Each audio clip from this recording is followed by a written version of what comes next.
기도드립니다. 만물의 마지막이 가까웠으니 그러므로 너희는 정신을 차리고 근신하여 기도하라.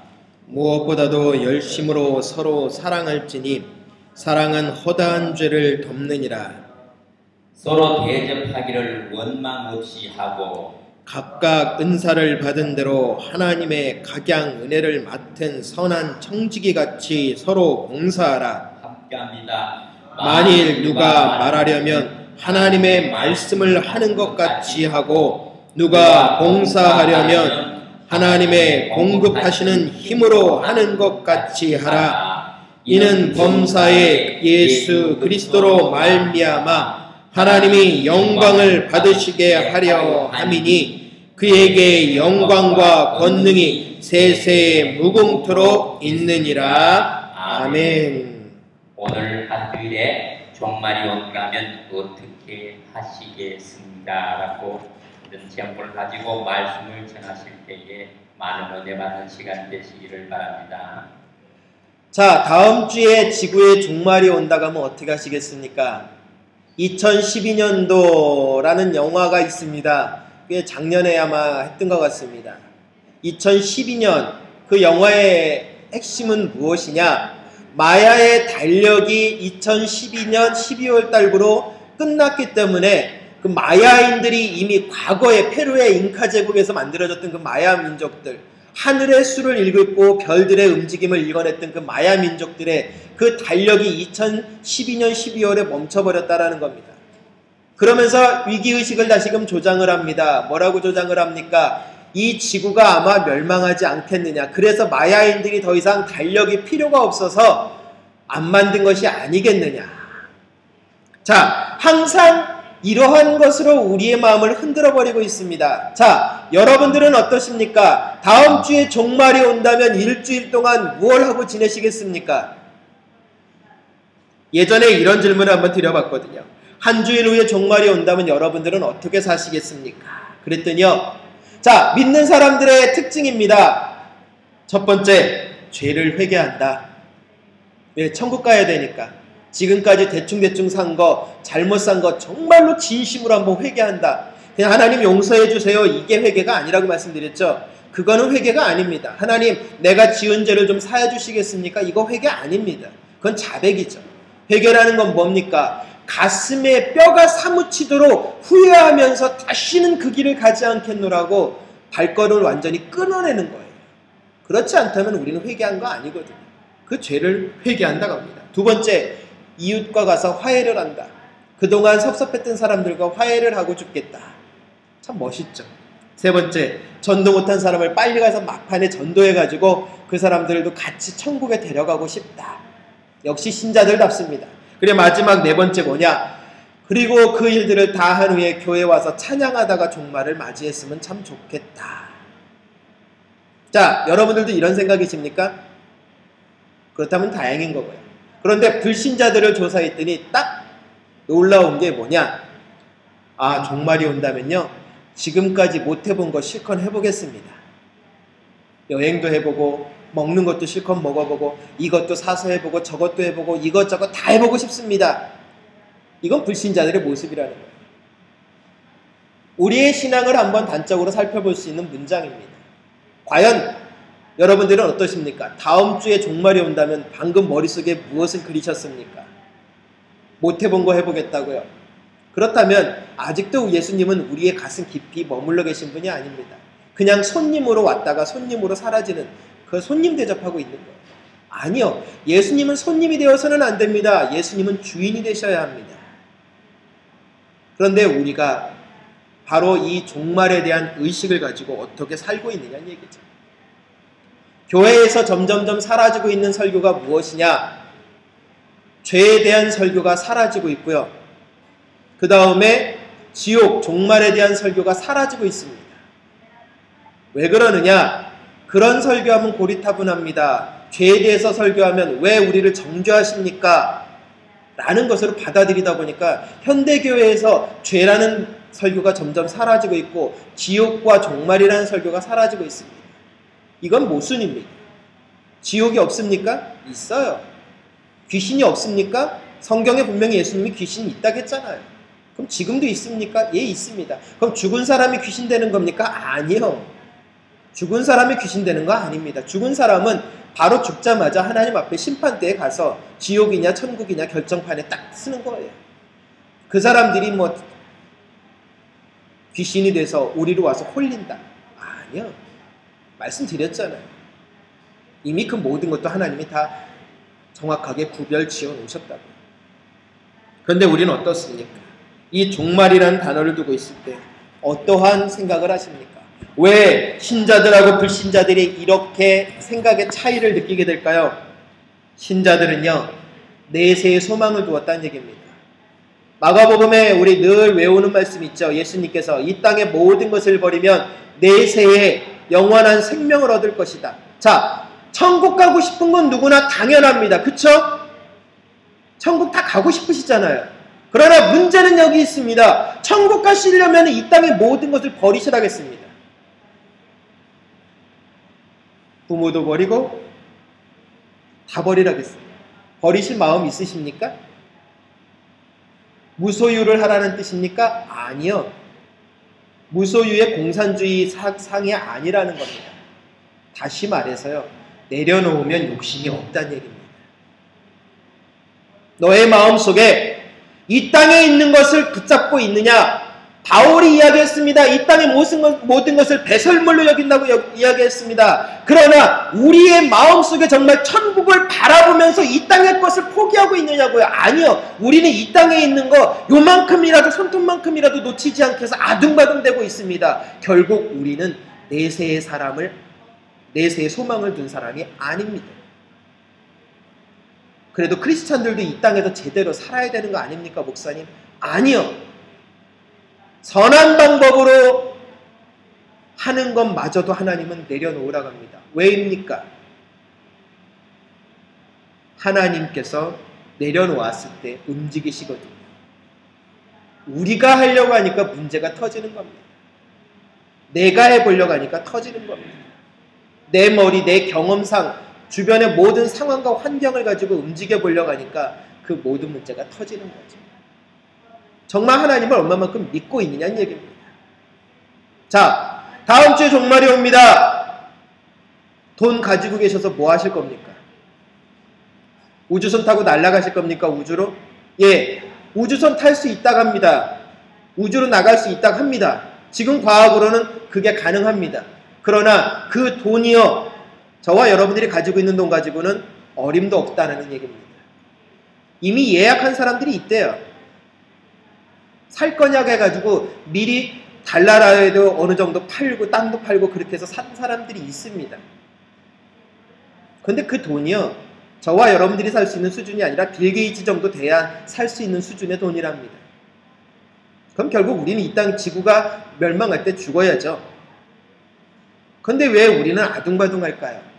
다시 말해서 우리의 말은 고백합니다. 하나님, 천국에 가고 싶습니다라고 하지만 현실 속의 이 가슴 속의 진심은요, 천국이 싫다라는 거예요. 이 땅이 좋사오니 이 땅에서 먹고 덩실덩실 춤추다가 그냥 가겠습니다. 그러다가 재수 좋으면 하나님 용서 한번 받고 천국 들어가게 해주십시오. 아니죠. 재수 좋아서 천국 가는 건 없습니다. 운 좋아서 천국 가는 건 없습니다. 저와 여러분들의 삶이 온전히 바뀌지 않는다면, 불신자와 같이 이 땅에 우리의 목적을 두고 있다면 우리는 결국 천국 백성 되기는 틀렸습니다. 저도 마찬가지입니다. 이 땅의 모든 것을 붙들고 있다면 저 역시 천국에 가는 건 애시당초 세상 말로 글렀습니다. 목사라고 다 천국 가는 거 아니거든요. 성경 구절 잘잘잘잘 외운다고 천국 가는 거 아니에요. 천국 가는 기준은 성경이 딱 하나를 이야기했습니다. 뭡니까? 예수님을 닮으라고요. 저와 여러분들이 해야 할 일은 그겁니다. 닮으라고요. 그런데 중요한 것은요, 닮기 위해서 어떠한 생각을 가지고 살아야 된다고요? 바로 오늘 말씀입니다. 종말의식을 가지고 살라고요. 내일 세상의 모든 것이 끝나는 날이면, 스피노자라는 무신론자는요, 세상이 멸망해도 오늘 한 그루의 사과나무를 심겠다고 했습니다. 그것은 무엇입니까? 희망이란 얘기입니다. 자, 저와 여러분은 이 땅에 희망을 두고 계십니까? 하나님이 내일 오신다. 할렐루야 하면서 하나님의 뜻을 기다리시겠습니까? 아니면 이것도 해봤어야 되는데 저것도 해봤어야 되는데. 예전에요, 2000년도를 맞이할 때 밀레니엄이라는 그 단어가 다가올 때 노스트라다무스의 예언이 2000년도에 이루어집니다 하면서 지구 종말론을 전 세계 모든 사람들이 떠들기 시작했습니다. 그러면서 가장 큰 문제는 지금 이 앞에 컴퓨터가 있지만 2000년도를 인식하지 못할 거라는 것에 대한 불안함이 밀려왔어요. 왜냐? 그 전에까지는 컴퓨터가 연도를 기억할 때 두 자리를 기억했거든요. 앞에 1900년이라는 단어를 빼버리고 01년, 1901년, 99년, 1999년 이렇게 여겨왔었는데 갑자기 어떻게 됐느냐? 2000이라는 단어를 입력을 시켜야 되는데 불가능한 시간입니다. 그래서 모든 사람들이 뭐라 하겠습니까? 모든 컴퓨터가 수동할 것이며 모든 첨단 장비들이 다 올수톱이 돼서 과거 원시 시대로 돌아갈 거라는 이야기가 모든 사회를 지배했습니다. 사람들의 눈은 어디 있었습니까? 이 땅에 있었습니다. 저와 여러분들의 눈은 어디 있었습니까? 그 순간 천국에 올라가자 하고 교회에서 모이셔서 찬송하셨습니까? 아마 그 시간에 2000년 과연 1월 1일 0시가 올 것이냐, 그것에 대한 불안감으로 떨고 있었겠죠. 진정한 크리스찬들은요, 그것을 떨지 않는다라는 거예요. 그래서 오늘 예수님이 마태복음 12장 44절에 이런 말씀을 하셨습니다. 그러므로 너희도 준비를 해야 한다. 인자는 생각지도 않은 때에 올 것이다. 저와 여러분 준비하라겠습니다. 준비를 안 하면 올바로 나아갈 수 없다라는 겁니다. 다시 말해서 오늘 베드로가 이 종말을 이야기하는 이유는 뭐냐? 깨어 근신하여 기도하라는 겁니다. 당시에 수많은 사람들, 예수님이 곧 재림한다라는 그 말을 가지고 그들은 기다렸습니다. 베드로 사도가 살아있은 당시니까 예수님 부활하신 지 얼마 지나지 않았기 때문입니다. 그러나 이들은 종말이라는 그 이유만으로 자신들의 삶을 엉망으로 살기 시작했습니다. 내일 종말이 오는데 뭐 대충대충 살다가 가면 되지. 나중에 회개하면 되지. 엉터리 신앙인들이 양성되기 시작했다는 얘기입니다. 우리의 모습은 어떠냐는 얘기입니다. 그런데 오늘 본문의 이야기를 합니다. 뭐라고 말합니까? 세상의 종말이 가까워오고 있습니다. 마음을 깨끗이 하고 침착하십시오. 그리고 정신을 차려 기도하십시오라고 7절에 이야기하고 있습니다.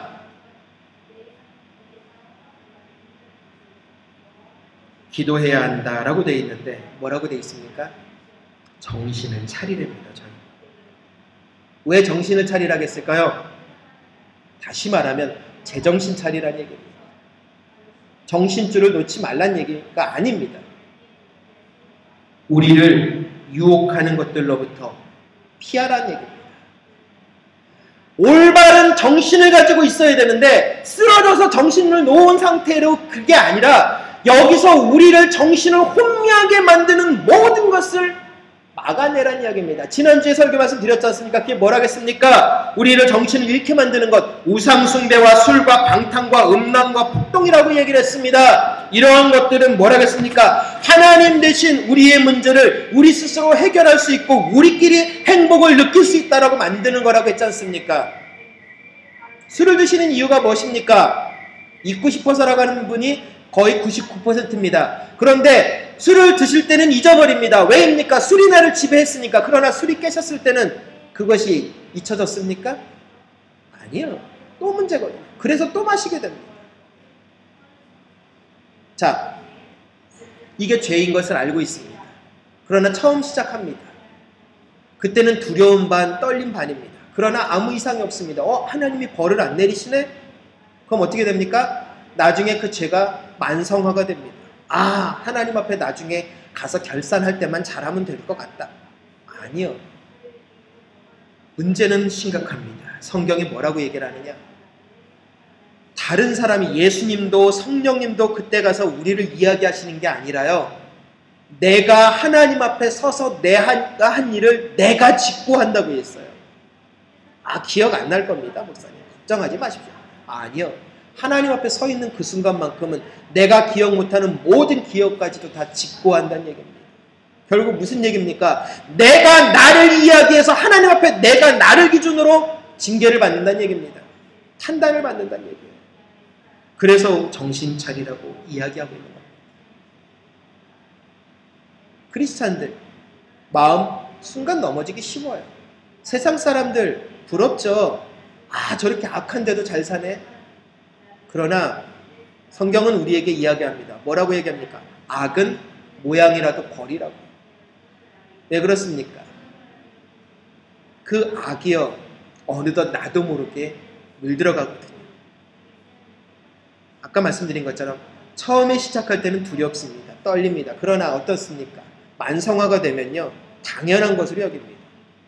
우리 요즘 토요일마다 우리 중고등학생들하고 같이 성경 공부할 때 하는 얘기가 있습니다. 십자가 볼 때 어떤 생각이 드느냐고. 요즘 어른께도 작년부 설교하면서도 계속 말씀드리잖아요. 이 십자가를 보시면서 무슨 생각이 드십니까? 라고 제가 계속 말씀을 여쭙잖아요. 저 십자가는 죽음입니다. 한 사람이 저와 여러분을 위해서 철저하게 피를 흘린 장소입니다. 하나님께서 친히 인간이 되셨습니다. 하나님이시니까 고통이 없을 겁니다. 아니요. 바늘 찔리는 아픔도 똑같이 겪으셨던 분이 그 자리에서 아파하셨습니다. 그러나 문제는 우리와 무슨 상관이 있냐는 얘기입니다. 내 할 일 다 하고 내가 하고 싶은 대로 다 하면서 십자가만을 바라본다. 그거는 거짓말입니다. 우리는 나 스스로를 속이고 있는 거죠.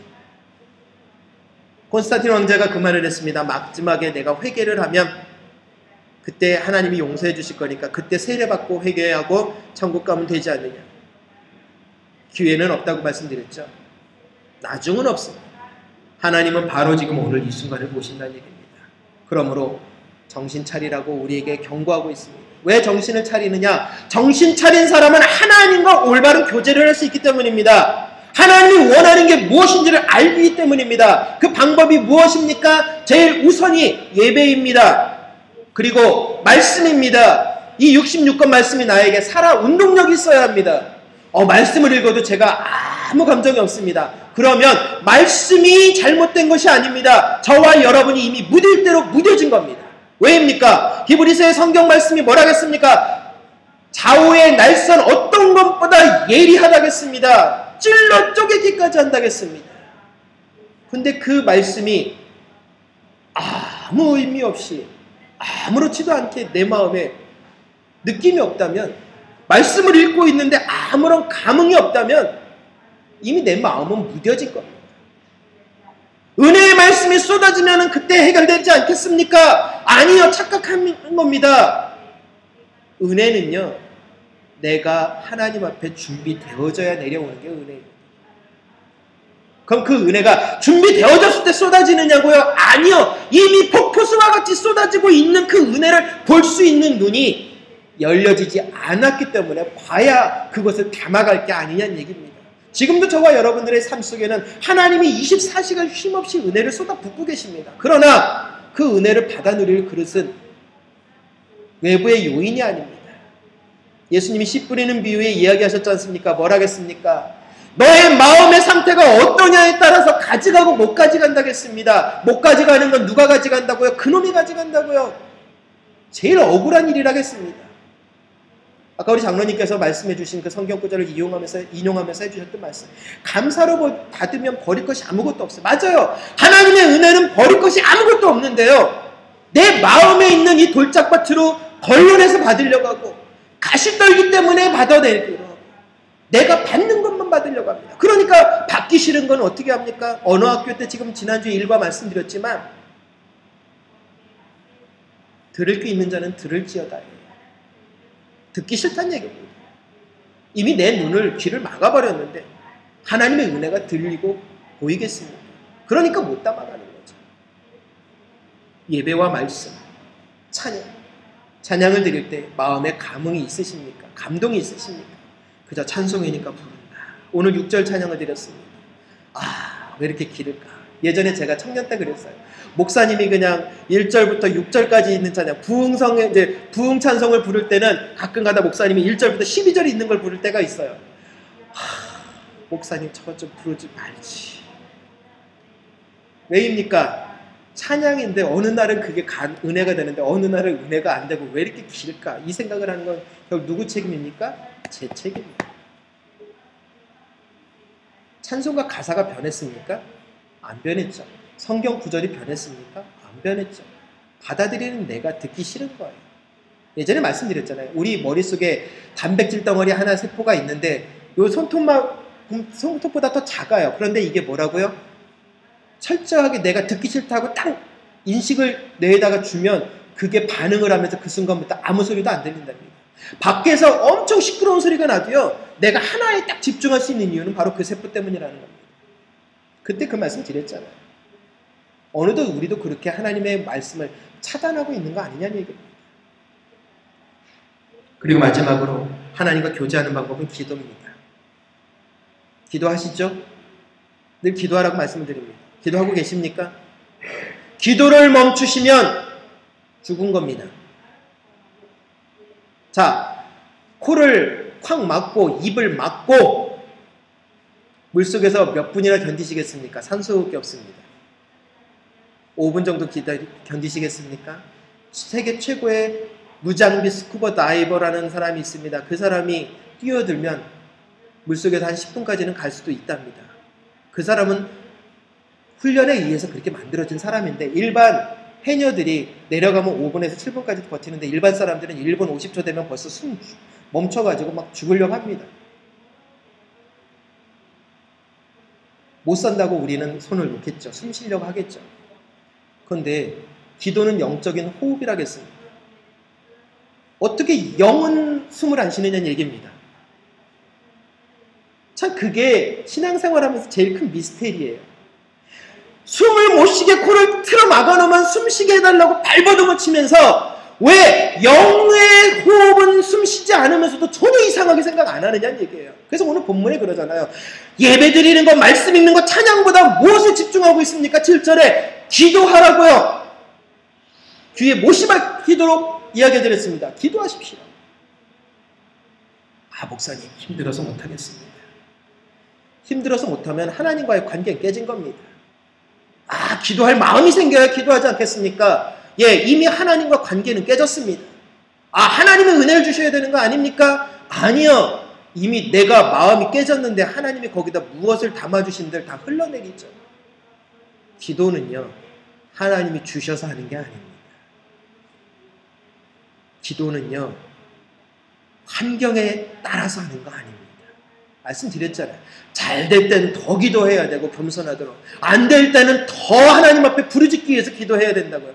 그래서 성경의 데살로니가 전서에 뭐라 했습니까? 쉬지 말고 기도하라고 하신 겁니다. 이만큼 기도가 중요하다는 얘기예요. 그러나 우린 기도 놓쳤습니다. 정신 차려서 기도하는 거 놓쳤어요. 그러다 보니까 우리의 입술에는 원망과 불평밖에 쏟아지지 않습니다. 이 땅의 것을 찾을 수밖에 없습니다. 그게 언어의 힘이니까요. 오늘 본문의 바른 기도는 뭐라고요? 자기 욕심을 구하지 않는 겁니다. 하나님 나라의 의를 구하는 것입니다. 하나님 나라의 의를 구하는 게 무엇입니까?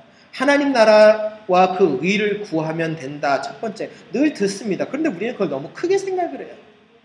크게 생각하지 마십시오. 하나님이 저와 여러분에게 요구하는 건 큰 것도 없습니다. 물질도 아닙니다. 하나님이 원하는 건 이 마음 한 가지였어요. 나를 얼마만큼 생각하느냐. 가끔 아내분들이 물으실 거예요. 뭐라고 물으십니까? 여보, 정말 나 사랑해? 그럼 뭐라고 대답하십니까? 꼭 말해야 알아? 남사스럽게 그런 걸 왜 물어? 나도 듣고 싶거든. 말 안 해도 알잖아. 정말 그럴까요? 아니요. 마음이 있다고 아무리 말해도 표현하지 않으면 그건 마음이 아니에요. 언어학교에서 가르쳐드리고 있는 게 그거잖아요. 마음에 있는 게 결국 말로 쏟아진다. 말이 안 나온다는 건 마음이 없다는 얘기입니다. 아, 그러면 사랑 안 하는 건가요? 글쎄요.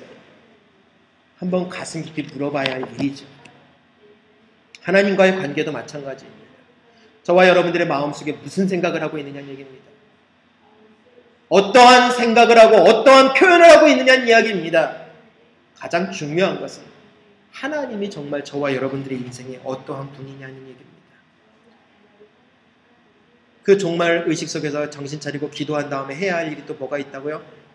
7절 8절에 보니까 뭐라겠습니까? 무엇보다도 서로 깊이 사랑하십시오 라고 했습니다. 왜입니까? 사랑은 허물과 죄를 덮어준다고 했습니다. 사랑은 하나님의 계명입니다. 그렇다면 모든 것을 무조건 덮어야 합니까, 목사님? 아니요. 허물을 덮어줄 때 원칙이 있습니다. 먼저 그것을 하나님 앞에 잘못된 것을 말씀에 비추어서 말씀으로 보여주어야 합니다. 그리고 그 앞에서 하나님 앞에 회개를 했다면 그 순간 덮는 겁니다. 그런데요, 우리는 교회에서 흔히 얘기합니다. 모든 걸 다 사랑으로 덮고 나가야 되는 거 아닙니까? 아니요. 교회는 뭐든지 감싸고 가야 되는 거 아닙니까? 더 이상 그런 사단의 음성에 귀 기울이지 마시기 바랍니다. 성경은 원칙을 분명히 정하고 있습니다. 회개 한 자를 덮으라고 돼 있지 무조건 덮으라고 한 적 없습니다. 우리는 그 원칙을 무시하고 있잖아요. 회개한 자를 사랑할 때는요, 깊이 모든 것을 다 동원해서 사랑해 주라는 얘기입니다. 왜입니까? 하나님 앞에 돌아왔기 때문입니다. 탕자가 돌아왔을 때 아버지가 어떻게 했습니까? 지극정성으로 그 모든 과거를 묻지 않고 다 해줬습니다. 이미 자기 재산 가져갔습니다. 유산 가져가서 흥청망청 쓰고 돌아왔습니다. 그러나 그 탕자가 돌아온 그 순간 하나님은 모든 것을 다 잊어버리셨습니다. 이게 허물과 죄를 덮어주는 겁니다. 덮어주고 나서 그 다음에 변화시키면 되지 않습니까? 그게 가능하다고 생각하십니까? 이미 삶 속에서 불가능한 거 아시잖아요. 그만큼 성경에서 벗어났기 때문에 불가능했던 겁니다. 교회의 치리의 목적은요, 그것을 깨닫게 하는 거지 정죄해가지고 교회 떠나라 그거 아닙니다. 하나님 앞에 회개하라는 거 외에는 교회에서 할 말이 없어요. 그게 잘못된 겁니다. 죄입니다. 그런 거 필요 없어요. 교회는 그런 말 안 합니다. 뭘 얘기하느냐? 하나님 앞에 정직하고 진실하고 잘못된 거 회개하십시오라는 거 외에는 치리의 기준이 없어요. 바로 이게 우리가 해야 할 사랑의 모습입니다. 사울왕이 하나님의 명령으로 아말렉군을 진멸하고 돌아오는데 살려서 오잖아요. 이때 사무엘상 15장 22절 23절에 사무엘이 이런 말을 합니다. 여호와를 더 기쁘시게 할 것이 무엇이겠소? 태워드리는 제물이는 번제물과 그 밖에 제사요 아니면 순종이요 하나님께 순종하는 것이 제사보다 낫소. 하나님의 말씀을 듣는 것이 순양의 기름을 바치는 것보다 낫소. 그러나 순종하지 않는 것은 점쟁이의 속임수만큼 나쁘고 교만한 고집은 우상을 섬기는 것만큼 나쁘고 당신은 여호와의 명령을 듣지 않았소. 그러므로 이제 여호와께서 당신을 버려 왕이 되지 못하게 할 것이요. 우리는 순종이 제사보다 낫고 하나님 말씀을 듣는 것이 순양의 기름보다 나으니라는 사무엘상 15장 22절은 달달달 외우고 있습니다. 그러나 그 다음 23절을 외우기 싫어합니다. 왜 외우기 싫을까요? 불순종은 곧 하나님 앞에 버림받는 거예요. 점쟁이보다 더 나쁜 게 불순종이라고 했습니다. 교만이 뭐보다 나쁘다겠습니까? 우상 섬기는 것만큼 나쁘다겠습니다. 그래서 하나님은 겸손한 자를 사랑하신다고 하신 겁니다. 정직한 자, 진실한 자를 사랑한다고 하신 겁니다. 종말의 때에 우리가 무엇을 풀어내야 할까요? 바로 그 정직함과 진실함과 겸손함입니다. 저와 여러분들이 그것을 완성을 해나가야 하나님 앞에 떳떳하게 가서 쓸 수 있는 거죠. 우리 하나님 앞에 떳떳이 쓰라고 바로 그 말씀하고 있는 겁니다. 교만한 고집 버리라는 겁니다. 아까 우리 장로님께서 말씀해 주신 것처럼 교만한 고집. 세상 사람들도 알고 있지만 성경에도 우리에게 분명히 경고하고 있어요. 그리고 마지막으로 또 무엇입니까? 사랑의 모습을 아르라고 했습니다. 불평하지 말고 서로 대접하라고 했습니다. 그런데 이 모든 거는요, 성령의 선물을 허락해 주셨다고 했습니다. 불평하지 말고 서로 대접할 때 대접하는 거예요. 이미 하나님께서 다 선물로 주셨다는 얘기입니다. 마리아와 마르다, 예전에 설교 말씀 드렸던 거 기억나실 겁니다. 마리아 교회 봉사를 했습니다. 마르다 하나님 말씀에 들었습니다. 어제 우리 중고등부도 그걸 같이 공부를 했습니다. 하나님이 우리에게 기대하는 것이 무엇일까를 이야기하다 그 부분을 또 토론을 했습니다. 자, 마리아, 마르다 둘 중에 누가 칭찬받았습니까? 마리아가 칭찬받았습니다. 하나님 말씀을 들었지 않느냐. 그럼 마르다는 나쁜 겁니까? 아니요. 마르다도 잘했습니다. 마리아도 잘했습니다. 그러나 말씀드렸죠. 왜 마르다보다 마리아를 더 교회에서 높이느냐고요? 하나님 말씀에 집중했으니까요? 아니요. 대부분 설교는 그렇습니다. 그런데 제가 보는 관점은 안 그래요. 왜 마리아가 칭찬받았느냐고요? 마리아는 불평 안 했거든요. 마르다는 불평했습니다. 교회 일 하면서 왜 나 혼자만 힘들어야 합니까? 불평했습니다. 결국은 자기 스스로 자기 쪽박을 깨트린 거라고 생각하시면 됩니다. 세상 표현이 참 적절하죠. 내가 봉사했으니까 내가 이만큼 인정받아야 된다고 우리는 외칩니다. 하나님 성경 어디에 봐도요. 대접받으라는 소리 없습니다. 대접하라고 그랬지. 그런데 왜 우리는 대접받으려고 할까요? 내가 이만큼 했으니까 해줘. 부부간에도 내가 이만큼 했으니까 이만큼 대접해. 아니요. 죽는 그 순간까지 대접하다가 가는 게 우리의 인생이어야 합니다. 예수님 대접하다가 가셨어요. 우리를. 예수님 대접받지 않으셨잖아요. 인자가 온 것은 섬김을 받으려 함이 아니라 도리어 섬기려 하기 위해서 오셨다고 했잖아요. 그런데 왜 우리는 무슨 일을 할 때마다 대접받으려고 할까요? 그러다 보니까 원망과 불평이 생기고 대접할 때 이미 하나님이 다 성령님 은혜 가운데 다 세팅해 놓은 것을 우리는 못 봐요. 그러니까 맨날 대접하고 나서도 주머니에 비어있는 거죠. 하나님이 채워주시는 은혜를 보시기 바랍니다. 진정한 사랑이 있다면 다 해결이 되어집니다. 이러한 것이 우리에게 필요한 겁니다. 왜 사랑해야 하느냐고요? 죄를 용서받기 위해서요. 사랑하다 보면은요, 죄를 용서해 주시거든요. 주기도문에 뭐라고 되어 있습니까? 마태복음 6장 12절에 우리가 잘못한 사람을 우리가 용서해 준 것처럼 우리의 죄를 용서해 주십시오. 내가 먼저 예수님을 믿고 그 사랑의 마음을 회복한 다음에 저 사람을 용서를 했어요. 그러니까 결국 어떻게 됩니까? 그 사랑의 힘으로 결국 내 죄가 용서받은 겁니다. 죄의 용서의 근원은요, 내 사랑의 온전한 고백 속에 있습니다. 사랑은 그래서 허다한 죄를 덮는다고 했지 않습니까? 잠언 10장 12절에 보니까 미움은 다툼을 일으키나 사랑은 모든 허물을 덮는다고 되어 있습니다. 그러므로 우리가 서로 노력해야 합니다. 언제나 어디서나 그리스도인답게 서반학교회가 나가자겠습니다. 왜 이런 목표를 가졌을까요? 공동체에 죄가 적으면 어떻게 됩니까? 공동체가 서로 사랑하면, 교인들 간에 서로 아끼고 배려하고 사랑하면요, 죄는 적어져요. 왜입니까? 진정한 사랑에는 원망과 불평이 없거든요. 대접받고 싶은 생각이 없거든요. 안 해준다고 섭섭한 것도 없거든요.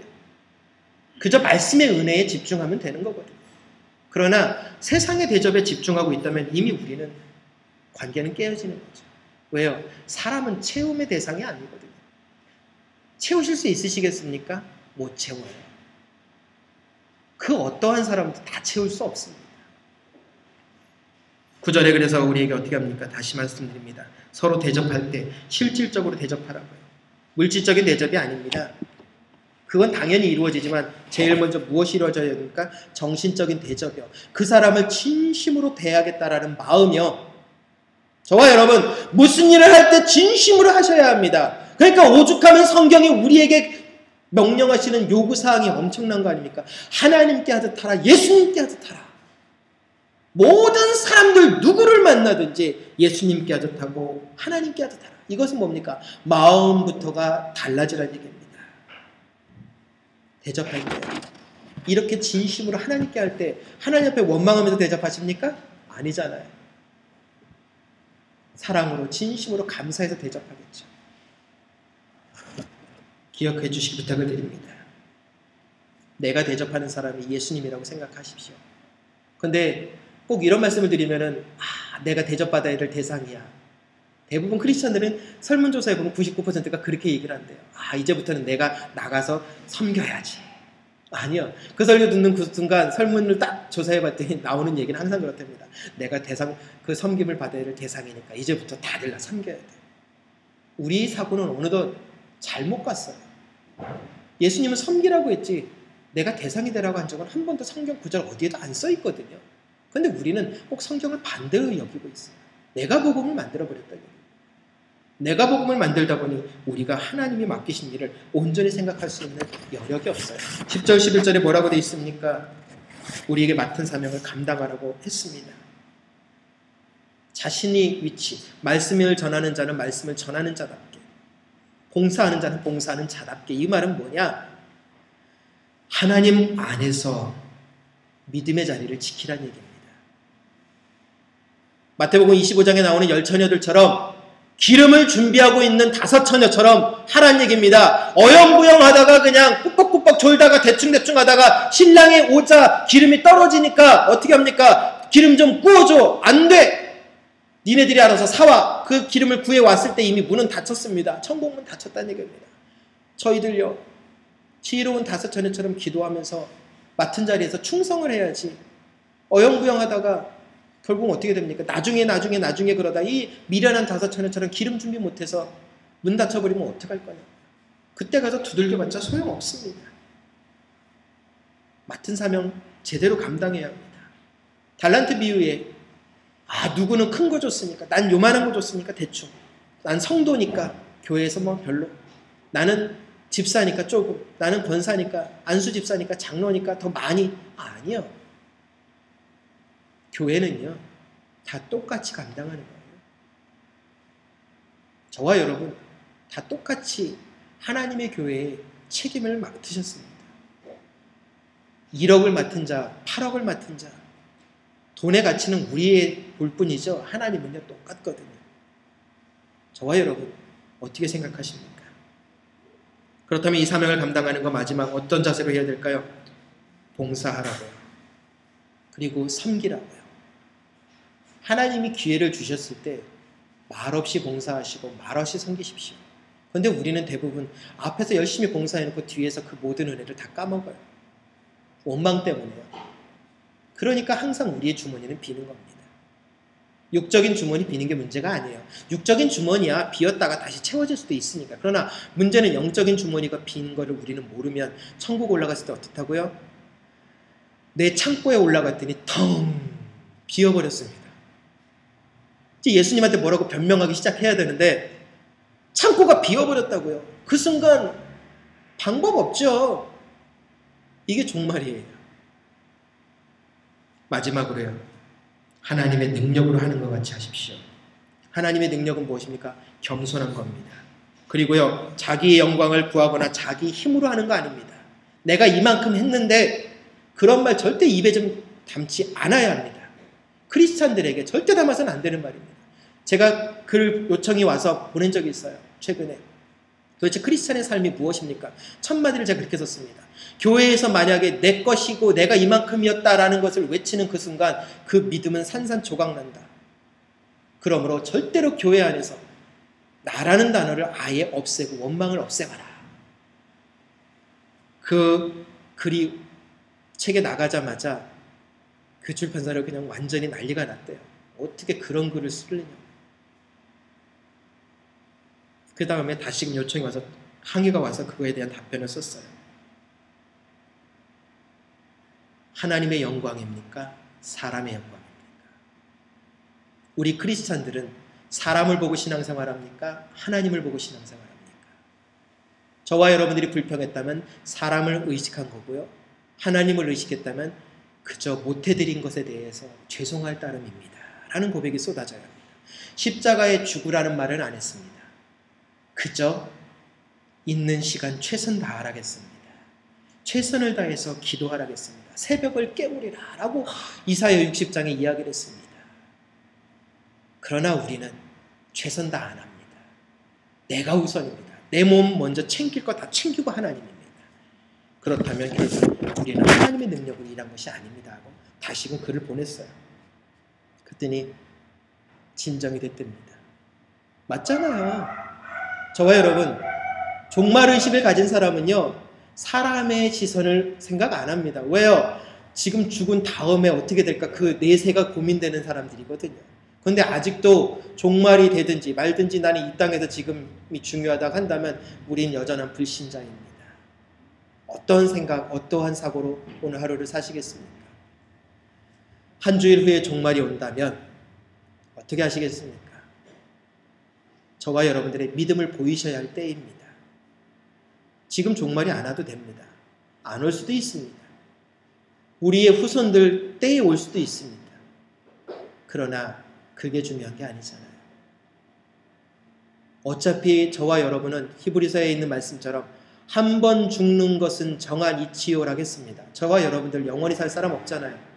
죽으면 한 번 죽습니다. 그러나 그 다음 구절에 뭐라고 나와 있느냐? 그 뒤에는 심판이 있으리라 그랬습니다. 두 번째 죽음을 이야기했거든요. 영원한 죽음으로 가시겠습니까? 영원한 생명으로 가시겠습니까? 지금 저와 여러분들의 삶이 그 천국 문의 열쇠를 쥐느냐 못 쥐느냐의 차이입니다. 여기서 돌이켜야 합니다. 지금 이 순간에 돌이킬 시간입니다. 그러므로 하나님의 은혜 속에서 다시금 일어서서 사명의 그 감당을 통해서 은혜 가운데 나가는 축복의 주인공들이 되시기를 바랍니다. 거룩하신 하나님 감사합니다. 우리들의 마음과 생각을 드립니다. 우리들의 영혼을